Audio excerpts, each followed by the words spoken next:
நீங்கள் பார்த்து கொண்டிருக்கிறது வந்து தமிழ் டாக்ஸ். நான் சிவா. இந்த தளத்தில நீங்கள் பலதரப்பட்ட விஷயங்கள அறியக்கூடிய மாரி இருக்கும். குறிப்பா பிரித்தானியா மற்றும் இலங்கை சம்பந்தமான விஷயங்களையும், தமிழ்சார் விஷயங்களை நீங்கள் அறிந்து கொள்ளக்கூடியதா இருக்கும். இந்த காணொளியில நாங்கள் எத பற்றி பார்க்க போறோம்னா, ஸ்டூடண்ட் விசாவில யுகே வாரத்துக்கு உண்மையாவே எவ்வளவு காசு முடியும்? உண்மையாவே ஏஜென்சிஸ் வந்து சொல்ற மாரி கோடிக்கணக்கில காசு இருந்தா தான் படிக்கலும் என்ற ஒரு தகவல் உண்மையா? இல்லாட்டி ஏஜென்சிஸ் வந்து நிறைய காசு தங்களுக்குள்ள தாங்கள் எடுத்துக்கொண்டு ஏதோ ஒரு யுனிவர்சிட்டிக்கு உங்கள இங்க அனுப்பி வச்சுட்டு உண்மையாவே ஏமாத்துறாங்களா? உண்மையான நிலவரம் என்ன? அத பத்தி தான் நாங்க இந்த காணொளியில முழுமையா பார்க்க போறோம். இலங்கையிலிருந்தோ, இந்தியாவிலிருந்தோ நிறைய மாணவர்கள் இங்க வந்து படிக்கிறதுக்கு வாரார்கள். அப்படி வர்ற மாணவர்கள் வந்து எப்பயுமே சொல்லக்கூடிய விஷயங்கள் என்னன்னா, பெரும்பான்மையான மாணவர்கள் சொல்லக்கூடிய விஷயம் என்னன்னா, தாங்க நிறைய காசு கட்டி தான் இங்க படிக்க வந்தாங்க. அப்ப பெரும்பான்மையான மாணவர்களுக்கு வந்து ஏஜென்சிஸ் ஏமாத்தி தான் இங்க அனுப்பும். குறிப்பா நிறைய தமிழ் ஆட்கள தான் ஏமாத்தியிருக்கு. இதில வழியா பார்த்தீங்கன்னா தெரியும், ஏஜென்சி எப்பயுமே சொல்லும், உங்களுக்கு இவ்வளோ காசு நீங்க முதல்ல குடுக்கணும். அப்புறம் இவ்வளோ குடுக்கணும். இவ்வளோ கட்டினா நீங்கள் ஈஸியா வெளிநாட்டுக்கு போயிடலாம். அங்க போயிட்டு 2 வருஷத்துல நீங்க ஸ்கில் வொர்க்கர் விசா எடுத்துறலாம். ஸ்கில் வொர்க்கர் விசா எடுத்துட்டு நீங்கள் அங்க வடிவா செட்டில் ஆயிடலாம்ன்னு ஒரு கதைய சொல்லிட்டு, உங்கள்ட்ட ஏதோ ஒரு யுனிவர்சிட்டிய தள்ளி விட்டு, உங்கள இங்க தள்ளி விட்டுருவாங்க. உண்மையிலே நீங்க யுனிவர்சிட்டி சூஸ் பண்ணீங்க வடிவா பார்த்து, அது வந்து சிட்டி சைட்ல இருக்கா? லண்டன் சிட்டிக்கு கிட்ட இருக்கா? அவுட்டர்ல இருக்கா? அதெல்லாம் பார்த்து வடிவா எடுக்கணும். நீங்க ஏதாச்சும் ஒரு யுனிவர்சிட்டி எடுத்து சூஸ் பண்ணிட்டு வந்து உதாரணமா மான்செஸ்டர் இல்லாட்டி அங்கால வேல்ஸ் அங்கால சைட்ல எடுத்தீங்கன்னா, சர்வை பண்றதுக்குரிய சூழல் வந்து சரியான குறைவா இருக்கும். வேலை வாய்ப்புகள் குறைவா இருக்கும். அ தங்குற இடம் வந்து பெரிய கேள்விக்குறிக்கு உள்ளாகும். ஸோ நிறைய விஷயங்கள் இருக்கு. நீங்கள் யுனிவர்சிட்டி சூஸ் பண்ணியக்க 1க்கு 2 தடவ நல்லா விசாரிச்சுட்டு, அதுக்கு பிறகு சூஸ் பண்ணிட்டு வாரது என்ன பொறுத்தவரைக்கும் ஒரு நல்ல விஷயம். இந்த காசு உண்மையிலேயே எவ்வளவு முடியுது? நிறைய பேர் வந்து இதுக்கு ஏஜென்சியால வாரதால உண்மையாவே இவ்வளவு காசு முடியும்ன்றத யாராலயும் சொல்லல. இந்த காணொளில தான் மேற்கொண்டு அத பற்றி நாங்கள் கதைக்க போறோம். நீங்கள் இங்க வரப்போறீங்களாண்டா, ஒரு ஏஜென்சிக்கு போறீங்களாண்டா, ஏஜென்சி ஃபர்ஸ்ட்டு அவங்கள்ட்ட ஒரு இனிஷியல் ஃபீஸ் வந்து வாங்குவாங்க. ஸோ அத வச்சு ப்ராசஸிங் ஃபீ என்று கிட்டத்தட்ட ஒரு 2, 3 லேக்ஸ்க்கு மேல அது இருக்கும். அதுக்கு பிறகு ஏதோ ஒரு எக்ஸாம் ஒன்று நீங்க ஒரு எக்ஸாம் ஒன்று பண்ணணும். அது நாங்க உங்களுக்கு ட்ரெயின் பண்ணுவோம். அதுக்கு ஃபீன்னு சொல்லி ஒரு ஃபீ வாங்குவாங்க. இப்படி கொஞ்சம் கொஞ்சமா ஒரு 5லேருந்து 7 லட்சம் வரைக்கும் உங்கள்ட்டேருந்து நல்லா காசு வாங்கிருவாங்க ஏஜென்சி. அதுக்கு பிறகு யுனிவர்சிட்டிக்கு அப்ளை பண்ணிட்டு, இந்த இவ்வளோ காசு நீங்க கட்டணும். கட்டிட்டு ஒலிக்கிட்டீங்கன்னா சரி. அதோட ஐஹெச்எஸ், என்ஹெச்எஸ் ஃபீஸும் சேர்ந்து வரும்.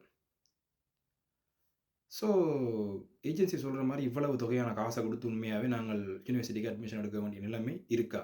ன்னு கேட்டீங்கன்னா இல்ல. சிம்பிளா நீங்கள் வந்து ஒரு டிகிரி முடிச்சிருந்தீங்களாண்டா, உங்களுக்கு வந்து ஐஎல்டிஎஸ் வந்து தேவைப்படாது. ஐஎல்டிஎஸ் இல்லாமலே இங்க நிறைய யுனிவர்சிட்டீஸ் வந்து ஸ்டூடண்ட்ஸ இன்டேக் பண்ணுது. ஸோ நீங்க என்ன துறையில படிச்சீங்களோ, அதே துறைக்கு நீங்க அப்ளை பண்ணீங்களாண்டா, உங்களுக்கு கிடைக்கிறதுக்குரிய வாய்ப்பு வந்து அதால நீங்க உங்களுக்கு சரியான துறைய தேர்ந்தெடுத்து அப்ளை பண்ணுவீங்களா இருந்தீங்கன்னா, இலகுவாக யுனிவர்சிட்டிய கிடைக்கிறதுக்குரிய சந்தர்ப்பத்த நீங்கள் ஏற்படுத்திக் கொள்ளலாம். இப்ப யுனிவர்சிட்டி ஒண்ண நீங்க சூஸ் பண்றீங்க. ஏன்டா நீங்க வடிவ பார்க்கணும். எந்தெந்த இடத்துல இருக்கு, இங்க இருக்கு, என்ன மாரி இருக்குன்னு. அதுக்கு பிறகு நீங்க டைரக்ட்டாவே யுனிவர்சிட்டி போர்ட்டல்ல அப்ளை பண்ணலாம். வித் த ஹெல்ப் ஆஃப் ஏதாவது ஒரு ஐசிபிடி அப்ரோட் அவங்கலாம் ஃப்ரீயா உங்களுக்கு பண்ணி தருவாங்க. நீங்க யுனிவர்சிட்டிய சூஸ் பண்ணியிருந்தீங்கன்னா. ஸோ அப்படி ஆட்கள்ட்ட நீங்க தேடி பார்த்து எடுத்தீங்களாண்டா, ஒன் சைட்லயே அப்ளை பண்ணக்கூடிய மாரி ஒரு சந்தர்ப்பம் உண்டு இருக்கு. அதுக்கு அவங்க காசு வாங்க போறது கிடையாது. முதல்ல அப்ளை பண்றது ஃப்ரீ. நீங்க அப்ளை பண்ணுவீங்கள். அப்ளை பண்ணோன உங்களுக்கு ஒரு இன்டர்வியூ நடக்கும். இந்த இன்டர்வியூல நீங்க செலக்ட் ஆயிட்டீங்கன்னா, உங்களுக்கு வந்து முன்னால காசு கட்ட சொல்லி அவங்க சொல்லுவாங்க யுனிவர்சிட்டிக்காரங்க. அது ஒரு £5000 அவ்வளோதான் கட்ட வேண்டிய முதல் தரமா கட்ட வேண்டியதா வரும் யுனிவர்சிட்டிக்கு. அத கட்டினீங்கன்னா உங்களுக்கு ஒரு கேஷ் லெட்டர் ஒண்ணு வரும். யுனிவர்சிட்டி வந்து உங்களுக்கு படிக்கிறதுக்கு உங்களுக்கு வந்து ஸ்பான்சர் தருது. அத வச்சு நீங்கள் வந்து யுகேவிஏல அப்ளை பண்ணணும். யுகேவிஏல அப்ளை பண்ணிக்க ஐஹெச்எஸ், என்ஹெச்எஸ் 2 இயர்ஸ்க்கு நீங்க போடணும். போட்டீங்கன்னா அது ஒரு 2000 கிட்ட தான் வரும். மொத்தமாவே உங்களுக்கு ஒரு £7000 கிட்ட முடியும் நீங்க இங்க வாரதுக்கு. டிக்கெட்டையும் சேர்த்தோம்னா ஒரு 7500 பவுண்ட்ஸ். ஆக மொத்தம் ஊர் காசுக்கு பார்த்தோம்னா ஒரு அண்ணளவா ஒரு 30,00,000. இந்த 30,00,000 உங்கள்ட்ட இருக்கண்டா, நீங்க இலகுவா யுகேக்கு வரலாம். வந்துட்டு நீங்கள் இங்க மேற்கொண்டு டெர்முக்கு டெர்ம் வந்து யுனிவர்சிட்டியின் ஃபீயல் கட்டுறதும், மிச்சதுகளையும் நீங்க இங்க பார்த்துக்கொள்ளலாம். அதோட சில யுனிவர்சிட்டீஸ் வந்து உங்களுக்கு எப்பயுமே ஸ்காலர்ஷிப் வந்து தருவாங்க. நான் வந்து இப்ப நான் ஐசிபிடில படிச்சேன் நான். ஸோ ஐசிபிடில வந்து கார்டிஃப் மெட்ரோபாலிட்டன் யூனிவர்சிட்டியோட டைப் இருந்தது. ஸோ அதில் படித்து டிகிரி எடுத்ததால் certain amount of scholarship fee வந்து எனக்கு டிஸ்கவுண்ட்டில் கிடச்சிது. ஸோ அது மாதிரி நீங்கள் யூனிவர்சிட்டிஸ் சூஸ் பண்ணிக்க ஏதாச்சும் ஒரு யூனிவர்சிட்டிஸ் உங்களோட நீங்கள் படித்த யூனிவர்சிட்டியோட டைப்பில் இருந்துச்சுன்னா உங்களுக்குரிய ஸ்காலர்ஷிப் காசு கிடைக்கும். கிட்டத்தட்ட 8,000 பவுண்ட்ஸ் கிடைத்த வரைக்கும் கிடைக்கும். சில நேரங்களில் ஃபுல் டிஸ்கவுண்ட்டில் ஸ்காலர்ஷிப் கிடைச்சி வந்தாக்களும் இருக்கிறாங்க. எனக்கு நியர்லி 8,000 பவுண்ட்ஸ் கிட்ட ஸ்காலர்ஷிப் கிடைச்சிது. ஸோ இந்த மாதிரி நல்ல விஷயங்களும் இதில் இருக்கிறதால உங்களுக்கு இங்கே வாரத்துக்குரிய காசு வந்து குறைவாக தான் முடியும். ஒப்பீட்டளவில் மெட்டா கொடுப்படையே நீங்கள் சரியான வேயில் போனீங்கன்னா சில ஆக்கள் டிப்ளமாவோட வர்றதுக்கு ட்ரை பண்ணுவீங்க. சில ஆக்கள் வந்து டிகிரி படிக்கிறதுக்கு வர்றதுக்கு ட்ரை பண்ணுவீங்க.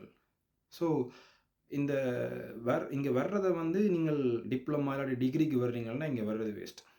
இங்கே வந்து 3 இயர்ஸ் வந்து டிகிரி கஷ்டப்பட்டு படித்து இங்கே வேலை கிடைக்க போகிறது கிடையாது, ஒரு நாளும் கிடையாது. ஏன்னா இங்கே நிறைய பேர் மாஸ்டர்ஸோடையே வேலையில் தான் சுற்றிட்டு இருக்கிறாங்க. ஸோ டிகிரி படிக்க வாரீங்களாண்டா 3 வருஷம் காசு எல்லாம் யோசிச்சு பார்த்தீங்களாண்டா நட்டம். அது நீங்கள் ஊர்லேயே படிச்சுட்டு இங்கே நீங்கள் மாஸ்டர்ஸுக்கு ஈஸியாக வந்துடலாம். அதோட இல்லை நான் இங்கே தான் வரப்போகிறோன்னு நினைக்கிறீங்களாண்டா கொஞ்சம் காசு டிகிரி இல்லாட்டி டிப்ளமா ரேஞ்சில் இருக்கிறவங்களுக்கு கூடத்தான் முடியும். அதோட அதுக்குரிய விசா கிடைக்கிறதுக்குரிய சந்தர்ப்பம் சரியான குறைவு. மொத்தத்தில் யூகேக்கு நீங்கள் வாரதுண்டா மொத்தமாகவே ஒரு 30 லட்சத்துக்குள்ளே தான் உங்களுக்கு முடியும். இதை தாண்டி நீங்கள் ஏதாவது காசு கூட கொடுக்குறீங்களாண்டா அது அந்த ஏஜென்சிக்குரிய காசாக தான் போய் சேருமே தவிர உங்களுடைய விசாவுக்குரிய ஃபீயாக ஒரு நாளுமே அதில் வராது. ஸோ வேறு மேலும் உங்களுக்கு எதுவும் தகவல்கள் இதை பற்றி ஏதாவது ஒரு டவுட்ஸ் இருந்துச்சுன்னா கீழே சொல்லுங்கள். அதுக்குரிய பதில்களை நான் வந்து இன்னொரு காணொளியில் உங்களுக்காக உருவாக்குறேன்.